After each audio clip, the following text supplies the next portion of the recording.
It's the morning of 29th July 23, and my apologies for background noise. It's public range, folks.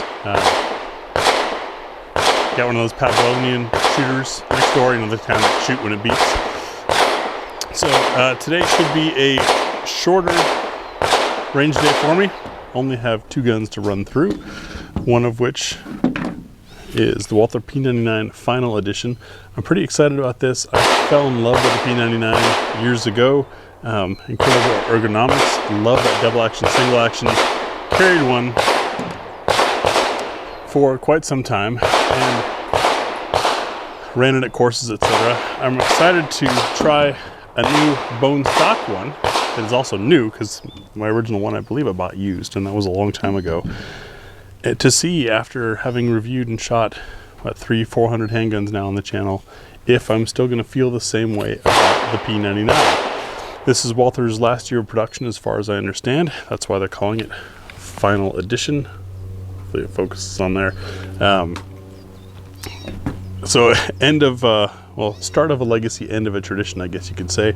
And to run it through our current testing protocols, because I don't think I ever did that on the P99. That was really early in the channel when I came across that. So it'll be interesting to shoot it now and see how this 26-year-old design, effectively, I mean even older than that, but there have been some updates, so we'll round it off at 26. How it performs, that'll be kind of cool. The other one that I've got back in is this Bull Armory XC Hatchet. Had to check on the nomenclature real quick. This is our third of the XCs. This is the one that is sort of the middle ground that everyone asked for. The most basic model without the optics cut. Everybody said, that's great, but I want to put optics. Affordable gun so that I can spend money on an optic. That we also did the Tomahawk, which was the fancy one, and everyone said, oh, that's too fancy, too expensive. So the middle ground is the Hatchet, and as you guys will see in the tabletop video when that publishes, the texturing is different on this. This is a new setup. Had this gun technically for a few months now, but haven't been able to shoot it. Reason being, the first time I took it out to the range, the reset was really short. The pre-travel was getting shorter and shorter and shorter, and then it wasn't traveling enough to reset the trigger, and that happened within about 50 rounds. Now, rather than figure it out myself, I wanted to send it back to Bull Armory and have their warranty work on it to see what their warranty process is like. It's a concern a lot of people have with imported guns is, can you get parts? How long does it take to repair, etc., etc., etc. I told a couple folks about this, and they said that Glock had their pistol for 5 weeks. Now, keep in mind, Glock has a U.S. manufacturing facility and is a massive company. So, in sending in a gun from Israel, much smaller company, what's their warranty process timeline like? It was about 6 weeks, and it turned out one of the screws that adjusts the trigger had backed itself out, so they set it in with Loctite and set it to, the trigger doesn't feel quite as nice as it did before, but it's probably a lot more predictable and safe, and that's what's important. Another interesting note on Bull Armory is they saw one of our videos in which the gun choked on some obscure rounds. I think there were 2 different loads that it didn't work in, and they don't have access to that ammunition in Israel, so they had Bull Armory in the US track down some boxes of that ammo, test it and figure it out, and make roll changes. So very cool Bull Armory to be so quickly reactive. Looking forward to that. Anything on the P99, just to mention, I don't know how many of you are Walther guys or spend much time on their website, but one thing I've always admired about Walther is they list holsters. They work with companies to make sure holsters exist, and then they list them on the site. So whatever model you have, you can go look it up, and it's not necessarily, I mean, Walther does sell holsters, but most of them are just links where you can go buy them from the retailer. Walther's not getting anything out of it. It's just them showing you those holsters exist. But for this final edition, they had CompTac make this one in the same green with P90 Walther final edition written on it. And it is a dual use holster, if you will. You can run it inside the waistband or outside the waistband. The outside is adjustable with 2 different screws there for cant, depending on your carry position. So that was pretty neat. I mean, obviously holsters for the P99 have been around because the gun's been around for 26 years, but thought it was a cool deal, especially to have it in the green to match with the green pistol. And there were some other notes I was going to pass you guys that I'm having trouble remembering now. But since I film everything in one take, one of them is I've finally finished the 23 different loads of range ammo testing, looking for consistency, muzzle energy, cost per round, and ranking them all. That was an expensive and very time-consuming project to get together. It's up over at gbgunsdepot.com on our website, where I could put charts and list things and link things as well in case you guys want to try a specific load, which I recommend doing. Look at whatever load you're accustomed to, and then get a load that is hotter or get a load that is softer, and put them side by side. See if they work in your gun. See if it changes your shooting experience, because I certainly believe it does. When going to training courses where you know you're going to spend burn 1,000 rounds over a weekend, I've always tried to be selective in what I brought, largely for reliability, but I've also seen some benefits to shooting stuff that is slightly softer if you want to be able to shoot faster, have quicker follow-up shots, or shooting stuff that's slightly hotter if you don't want to worry about cleaning your gun as much.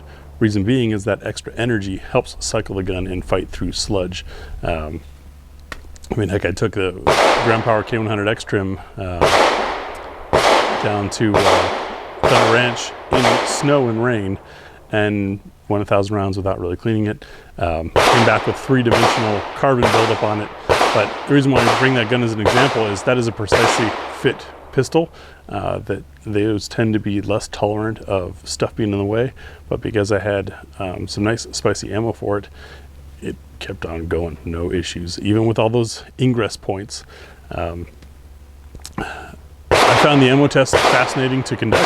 I kind of enjoyed it. I was considering doing another version of it, for example, doing 124 grain, or maybe looking at velocity losses. I've also considered going through the What's for Dinner kit. This one would be a very expensive test, but let me know what you guys think of it. Sort of like we did with 5 loads a year or two ago, but shooting a variety of defensive loads through different carry gun barrel lengths. Maybe like a 3-inch, since everyone likes micro compacts, and then a 4-inch, since that's what ammo is made for, and looking at which loads lose the most energy. You got to keep in mind, defensive ammunition, there's a parameter, there's a window of velocity at which that hollow point will perform as intended. I'd like to assume that's the velocity that's listed on the box as their test velocity, is what they also built it for. But if a round goes too fast, it obliterates itself on contact. If a round goes too slow, it doesn't open up, and it serves like a very expensive full metal jacket. So running down the list of carry ammo that we have in the What's for Dinner kit and seeing who's performing close to and who's not close at all to what's posted on the box when you run it out of a short barrel, that might be important stuff to know. Now, we don't know what the velocity windows are that those rounds are meant to perform in. That's one of the reasons why I'm kind of hesitant to do the test, because I can't definitively say this is good, this is bad, but it might be indicative. I'm just not sure if I want to spend, let's say that'd be a total of 10 rounds times however many loads I run through, with most defensive rounds costing $1 a round or more. It's easily a $400 project.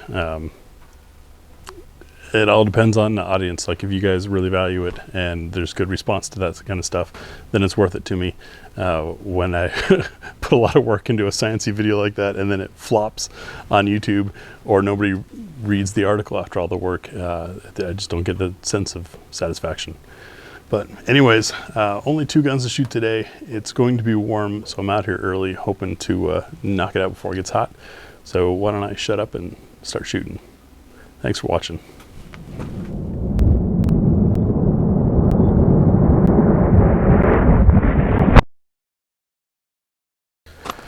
Midway through the range, I thought of another thing I wanted to share with you guys. I was recently approached by an upstart company that has an interesting product, not necessarily one that I would use, but I see that some people might want it. So as I tried to do, I said yes. They sent me a pre-launch sample and it wasn't quite there yet. So we'll be sending it back, and hopefully they can fix things. But the concept of it is it's a lockable Glock magazine with a key, and they are unique keys. You can lock it and the trigger won't work and the slide won't reciprocate. So it's a way of disabling your firearm. It's not storage like a safe would be, but if you want your firearm to be somewhere where it's accessible, but it's also going to be accessible to others. Let's say you keep a gun out and handy and you're having a group of friends over. I don't know, there's a couple different interesting scenarios for it, or a gun that's in a purse kind of thing. It's being able to unlock it to deploy it for defensive use, I don't think is fast enough, at least for my comfort. I'd rather just hide the gun better or keep it more secured. But it's an interesting concept that I wanted to explore, and I want to support companies who are trying to do things differently. It's just unfortunately the samples they sent weren't quite there yet, so it was a good thing that it was pre-launch. Interesting product. Another company that I thought had an interesting product has been really badgering me, and I think they're about to regret it. AGM Mobile has a fascinating phone with a lot of very nice specs to it and built-in thermal. They have all kinds of claims about that thermal. I had some ideas for incorporating that thermal into videos.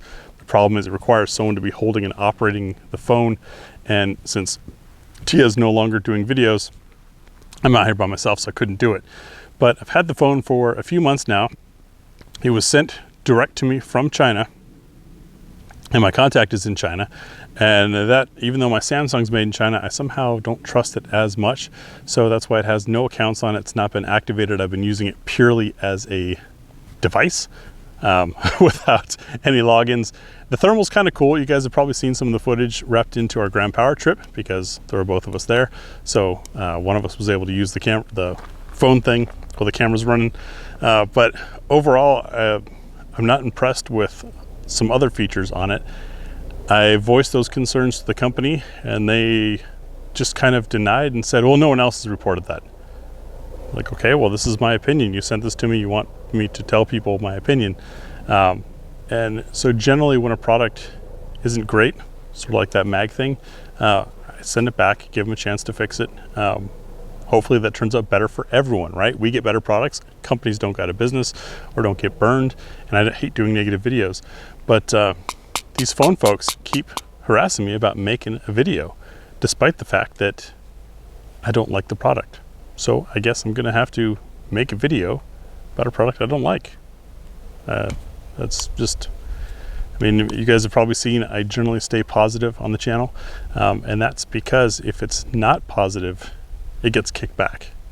As I said, I'd rather see things improve or change than hurt someone who's trying to make a good product for some clicks. And so I don't do that. Those dramatic, I was just joking earlier of the shocked face pointing at a picture and then some clickbaity title about worst ever or this sucks. That gets clicks. Good for the YouTuber. It doesn't help consumers or companies the way that I think it should or could. Anyways, all right, I need to get back to this review I'm working on.